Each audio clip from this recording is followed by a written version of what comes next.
Olá, boa noite a todos.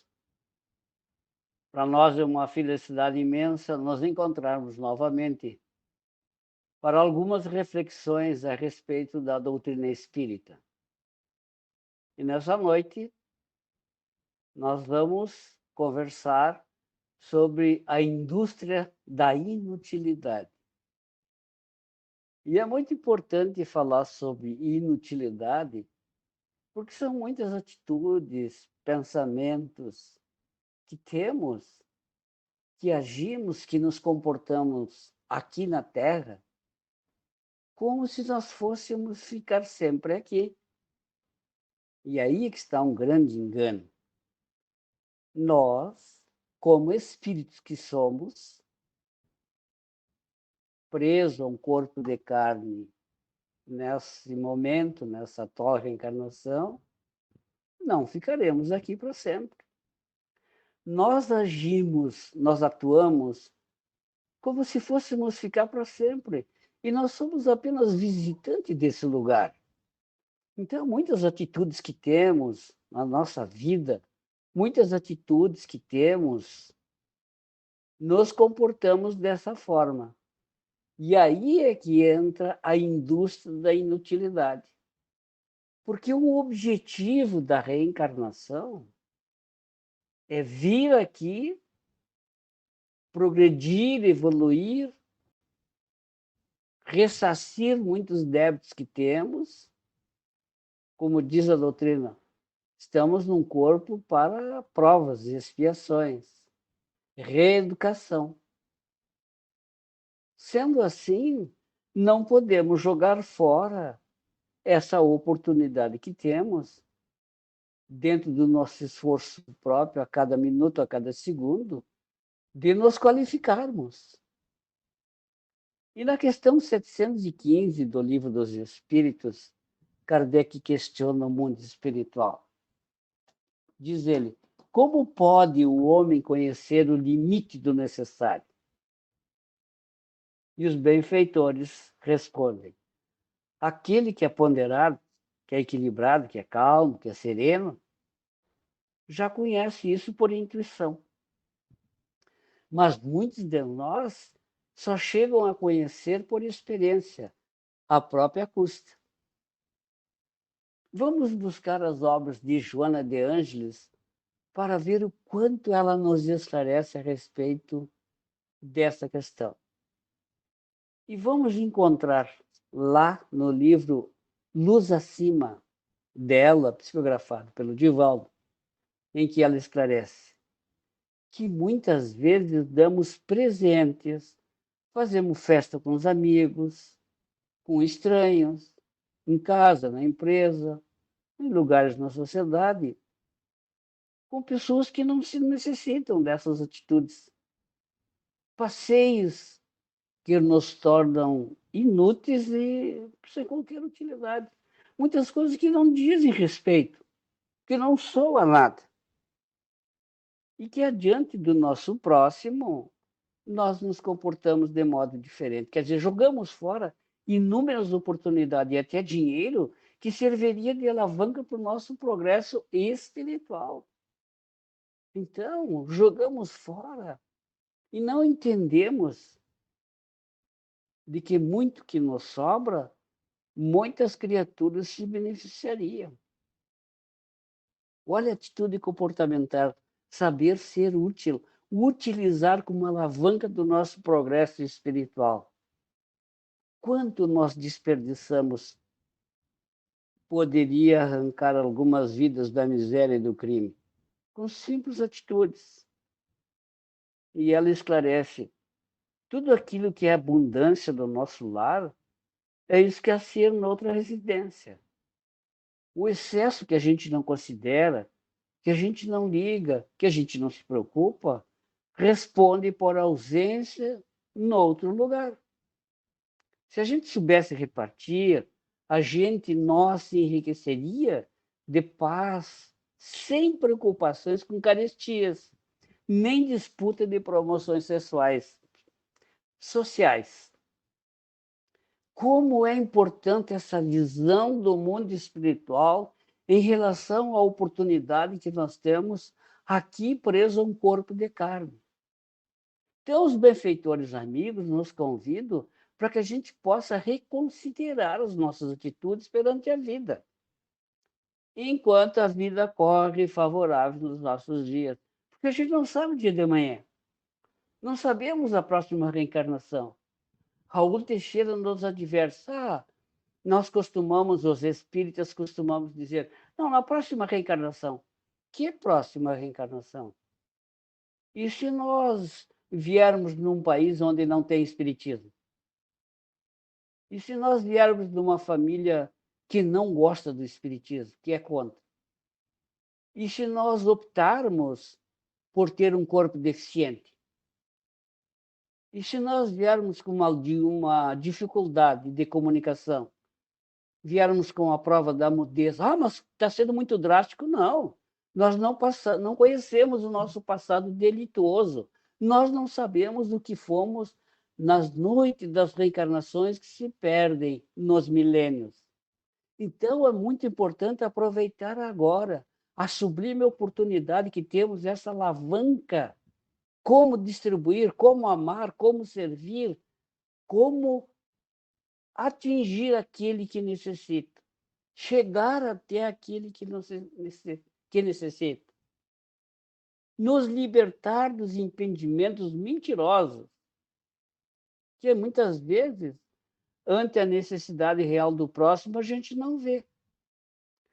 Então, os espíritos nos advertem, nos orientam, e a Joana de Anjos diz mais. Quantos de nós desconhecemos a fome, a nudez, nos dias atuais, e estabelecemos diretrizes de serviço social junto aos necessitados, esquecidos de colocar o sal de amor, como se agissem com máquinas ou clientes insensíveis às nossas atitudes em relação ao necessitado. Porque muitas vezes o necessitado não se abre, não diz. Muitas vezes ele é tímido, tem vergonha. E a nossa sensibilidade muitas vezes não tem o sal do amor, do carinho, da ternura. Então, muitos de nós cristãos estamos dispostos ao auxílio fraterno e vamos, mas quantos recomendamos sindicância junto ao necessitado? E a afirmação é dos espíritos superiores, muitas vezes esgaravatando, isso é, esmiuçando, remexendo na vida da criatura, nas paisagens íntimas do aflito, quando muitas vezes esse auxílio é quase tarde. Então vejamos que disposição, que cuidado nós devemos ter quando vamos trabalhar na assistência social. Assistência social espírita. Porque jamais podemos magoar o outro. A situação em que ele está poderá ser nós amanhã, próxima reencarnação. Então, quantos há que só dão na esperança de que aquele que recebe vai bradar por toda parte o benefício recebido? Todo mundo sabe, que todo mundo veja. Caridade é uma coisa, beneficência é outra, muito diferente.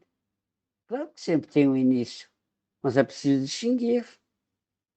Dizem os espíritos, quantos os que de público dão grandes somas e que, entretanto, as ocultas não dariam uma só moeda? Se vamos encontrar essa explicação no Evangelho segundo o Espiritismo, capítulo 13, item 3. Está lá no Evangelho para nos elucidarmos a diferença entre beneficência, entre caridade, de como agir, de como trabalhar quieto, sem estardalhaço, sem magoar, sem ferir. Então, é uma reflexão profunda que devemos fazer, com certeza, nós. temos que agir dessa forma. Porque na nossa volta ao mundo espiritual,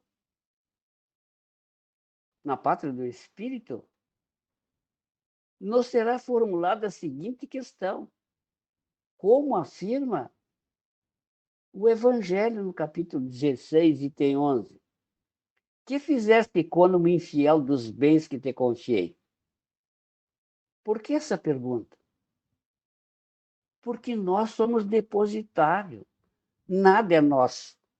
Tudo na terra é emprestado pela misericórdia infinita, como nos ensinou Jesus, nosso Pai. A inteligência suprema do universo, causa primária de todas as coisas. Nosso Pai, como ensinou Jesus, é Ele que nos empresta. É Ele que nos possibilita a oportunidade de estarmos na terra para aprendermos a progredir, semear, amar, crescer espiritualmente, desenvolver o potencial que temos como filho de Deus. Então, essas questões são extremamente importantes.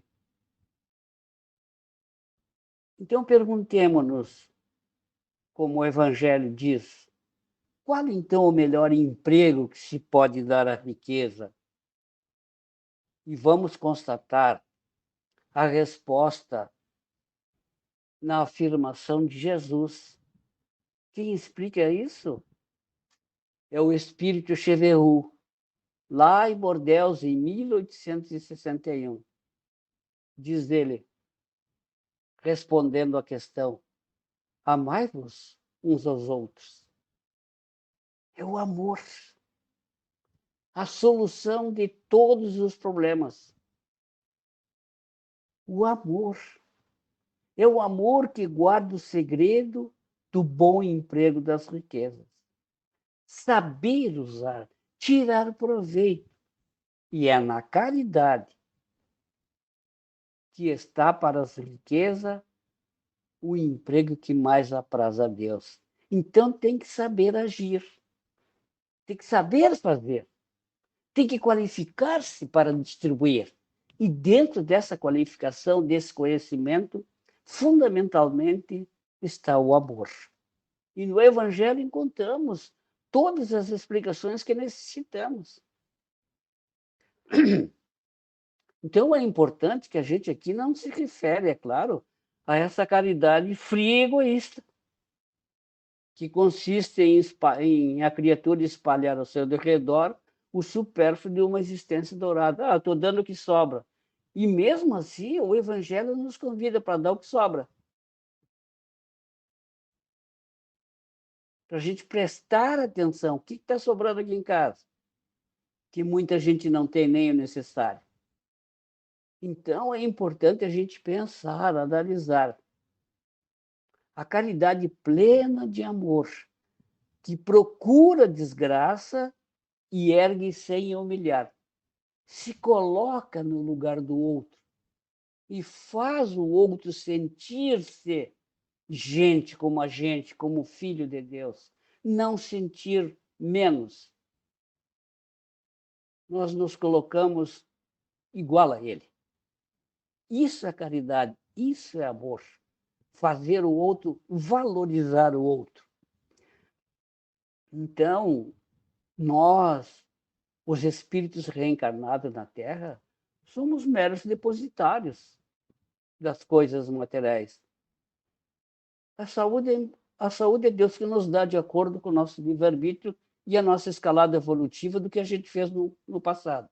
Cuidar do corpo e da alma. O ar é de graça, que nós estragamos muitas vezes. A temperatura é aquela adequada que necessitamos para a nossa evolução. Como diz a Joana de Ângeles, nós estamos no lugar certo, com as pessoas certas, que necessitamos amar, dividir, servir, ser fraterno, amigo. O lar é uma escola, onde a misericórdia nos colocou para o melhor desenvolvimento do nosso potencial espiritual, dentro da família, problema que necessitamos, que precisamos crescer e amar. Então, nós teremos que prestar contas severas do emprego que hajamos feito, das riquezas que possuímos. Então, o espírito Argel afirmou lá em 1860 que nós somos depositários. O administrador é Deus. E que nos serão pedidas contas muito severas a respeito de todo esse patrimônio. Ah, mas eu não tenho nada. Tem sim. Você tem a vida, que pertence a Deus, nosso Pai. E Ele lhe deu a vida para crescer, para amar, para desenvolver, para servir.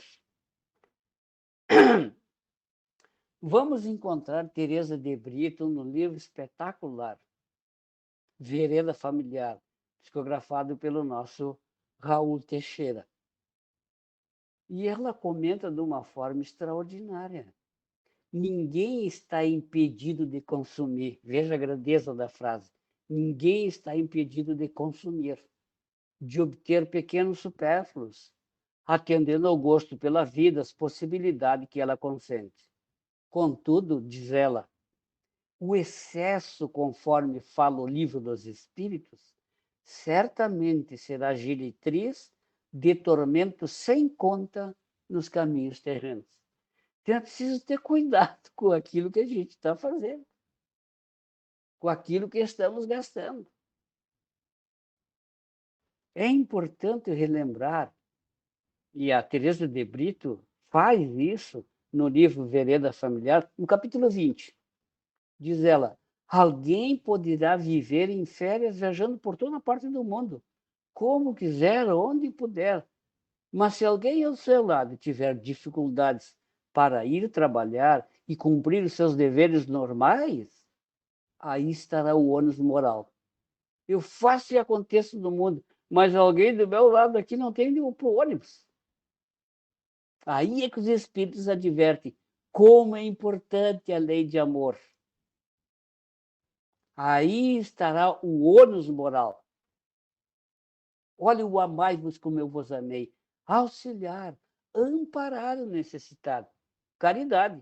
E o estender a visão àquele que necessita. E muitas vezes está dentro da família, está ao meu lado, é o meu amigo, o meu vizinho, o meu familiar, que muitas vezes eu detesto, mas que necessita.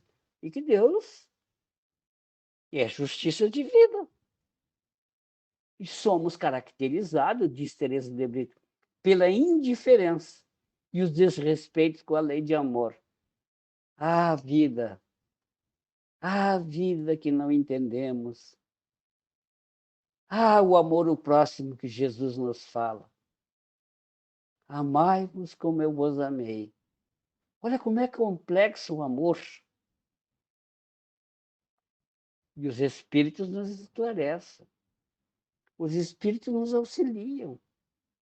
E a Teresa de Brito, no livro Vereda Familiar, onde aborda outras questões extraordinárias, como o divórcio, como a separação, como o batismo, como o carnaval, como mediunidade e obsessão, ela continua esclarecendo.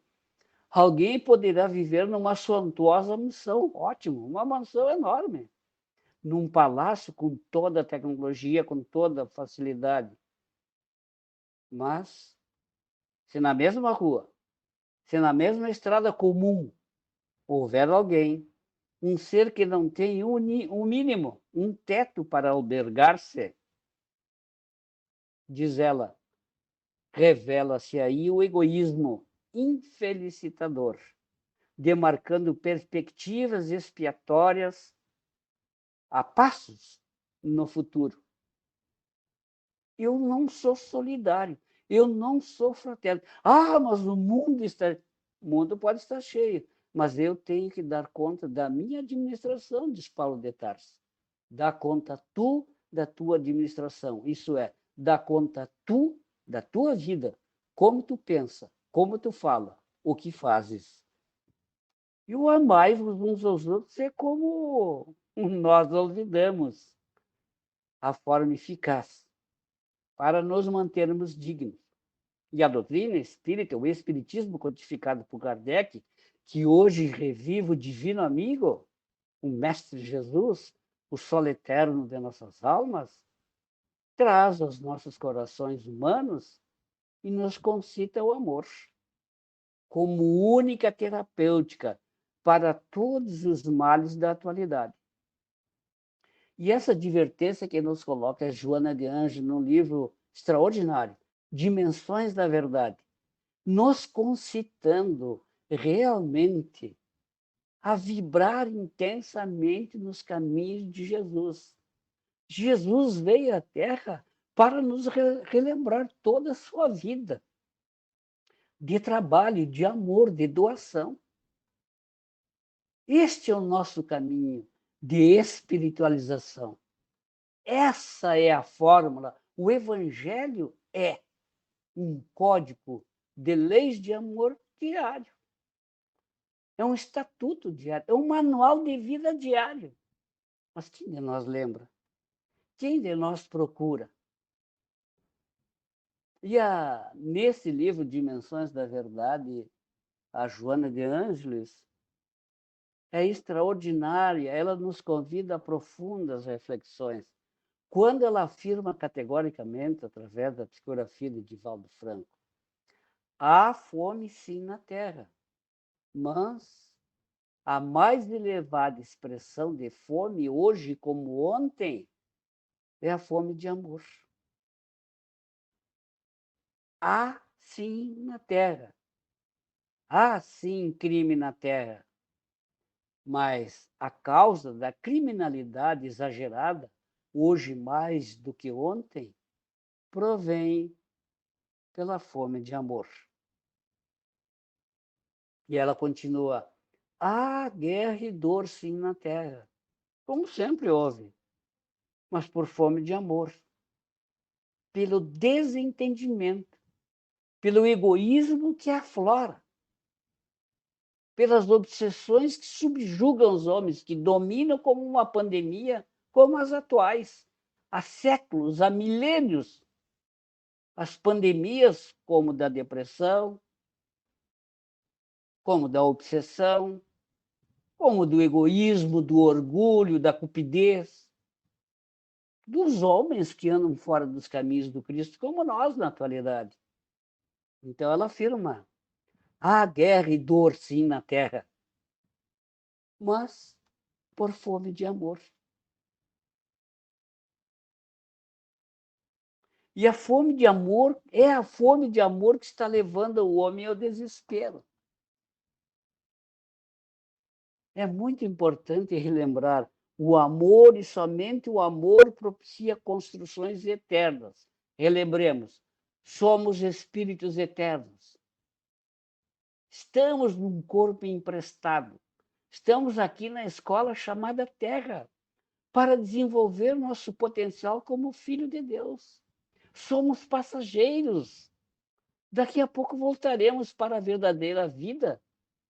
E aí que descobriremos o que a gente fez, o que semeou, o que plantou. Tem um livro do Raul Teixeira, o nome é Para Uso Diário. Esse livro, ele explica o Evangelho. E tem uma mensagem que ele convoca uma meditação profunda, o espírito que psicografou, ditou a Raul Teixeira. Ele diz que o mundo espiritual revelou a indústria enorme de progresso da tecnologia para que sobrasse tempo para o homem espiritualizar-se. Mas esse tempo que sobrou, o que a gente faz? A gente vai caçar, a gente vai pescar, a gente vai para o shopping, a gente vai jogar boliche, a gente tem inúmeras atividades, menos espiritualizar-se. Não sabemos usar o tempo que a misericórdia nos propicia para a nossa evolução espiritual. Indústria da inutilidade. Ah, mas é preciso um progresso. É, mas temos que saber usar. Temos que saber construir. Então, a Joana de Ângeles também nos adverte nesse livro Dimensões da Verdade. Diz ela: controle de natalidade, pois é crime diante da consciência divina, considerando que através do amor, que nós não conhecemos, desconhecemos, A nossa concepção de amor é outra, ainda distante daquela proposta por Jesus. Então ela diz, através do amor, todos os problemas encontram solução e que acima do amor, o amor de nosso Pai espalhado pelo universo, que tudo sustenta, que tudo vitaliza, que é vigilante, na hora própria intervém, equacionando todos os enigmas. Mas quem confia? Quem tem essa fé raciocinada? Quantos de nós, mesmo agora na pandemia, esquecemos que Deus existe, esquecemos que Jesus é governador da terra, esquecemos da prece, esquecemos dos conceitos propostos por Jesus há 2000 anos. Esquecemos de orar, esquecemos de confiar, esquecemos da perseverança, da confiança em Deus. Como nos falta progredir, como nos falta evoluir, adentrar os caminhos do Cristo. E a doutrina espírita nos propicia essa oportunidade de adentrarmos os caminhos do Cristo, de conhecermos esse estatuto, esse manual diário chamado o Evangelho segundo o Espiritismo. Jesus é o maior exemplo de todos. Dentro da beneficência, da caridade, do amor, da convivência, da fraternidade, Jesus aceitou o repasto na casa rica do fariseu, para melhor auxiliar. Se colocou na posição dele, ao lado dele. Mais de uma vez ele foi na casa do fariseu para serviço do repasto e auxiliá-lo. Mas também ele foi no lar humilde de Lázaro, ou da residência rústica de Simão Pedro. Porque lá na casa de Simão Pedro, nos conta, né, Lúcio, no livro Jesus no Lar, foi lá que ele começou a sua propagação, fundando o Evangelho no Lar na casa de Simão Pedro, convidando-os a estudar os escritos do Senhor.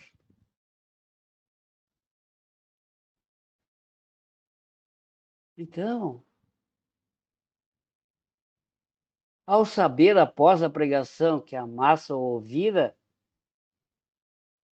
que tinha fome quando ele esteve lá no monte, a doutrinar e expandir no Sermão da Montanha, expandir o seu amor, derramar sua luz.